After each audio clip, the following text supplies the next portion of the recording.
ধন্যবাদ সাংবাদিক ভাইরা এবং কাপাসী ভোটার ভাইদের প্রতি আমার সালাম। আসসালামু আলাইকুম।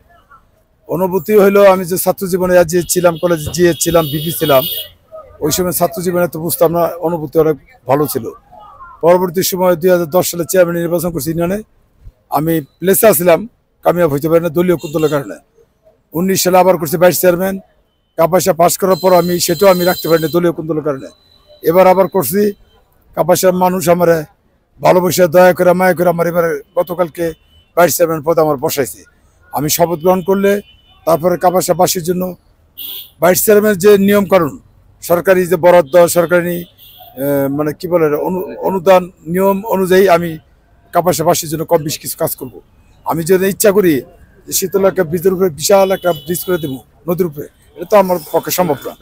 আমার ক্যাটাগরি অনুযায়ী যা হয় ওইটার উপরে ভিত্তি করে আমি কাপাসিয়া মানুষের সেবা করব, এটা। আর অনুভূতি বলতে একটা খারাপ লাগে, আমার মা তো ছিল গত বছর, সবসময় ভোট দিতে পারে, আমার মায় ভোট দিতে পারে নাই।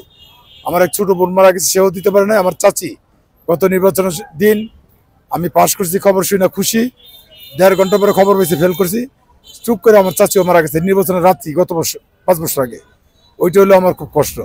আমার আরেক চাচি এইভাবে আমার আত্মীয় স্বজন প্রায় 8-10 জন চলে গেছে, তাদের কথা আমার খুব মনে পড়ে। আর কাপাসিয়াবাসী যেভাবে আমার ইজ্জত করছে, আমি যেন কাপাসিয়াবাসীর ইজ্জতটা সবসময় ধরে রাখতে পারি, এটা আপনাদের মাধ্যমে আমি দোয়া চাই। কষ্ট বললে আমি আগে শপথ নিব। শপথ নেওয়ার পর আমাদের মাননীয় প্রধানমন্ত্রী শেখ হাসিনা দলীয়, যেহেতু আমি একটা দলের সাপোর্টার, যদিও দলে কোনো পদ নাই, গত 25 বছর ধরে কোনো পদ নাই, সেই কারণে আমি বলবো যে আমি প্রথম কাজ বলতে আমার এখানে যে অনুদান আসবে, এটা কিভাবে আসে আমি জানি না। আসলে আমার প্রথম টার্গেট হলো বিভিন্ন মসজিদ মাদ্রাসা। প্রথম কাজ আমার 2 টাকা দিই, 3 টাকা দেই, যে কোনো মসজিদ মাদ্রাসা আমি আগে দিব। সেকেন্ড কাজ হলো রাস্তা, কারো বাড়িতে যেতে পারে নিজের রাস্তা, সলিং, এগুলো আমি করে দিব। কাঁচা রাস্তা থাকলে আমি এটা পাকা সলিং করবো, মানে আমার আয়তের ভিতরে যেটুকু। আমি যদি বলি যেটা পাকা করে দেবো, সম্ভাবনা খুব কম। আমরা আজকে দেখলাম যে আপনিও একটা জানাজা শরীক হয়েছেন। আমরা জানি যে অন্তিমকালে যে শরীক হয় সে হলো তো প্রকৃত বন্ধু। তো এই কাজটা এই ব্যাপারে যদি আপনি জানতে চান যে আজকে আমার শরীর ভালো না, দেখেন আমি তো 2টা রিং পরাইছি, গতকালকে নির্বাচন করছে, এত চাপ।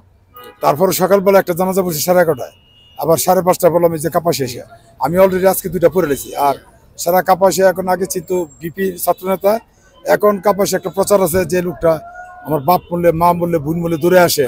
ইতিমধ্যে আজকে আমি 2টা জানাজা পড়ে লেছি, কিন্তু আমি ধারাবাহিকতা রক্ষা করব, যত কাজই থাকুক চেষ্টা করবো, যারা মারা যায় আমি খবর সংবাদ পেলে যেতে পারি, এই কাজটা আমি করবো।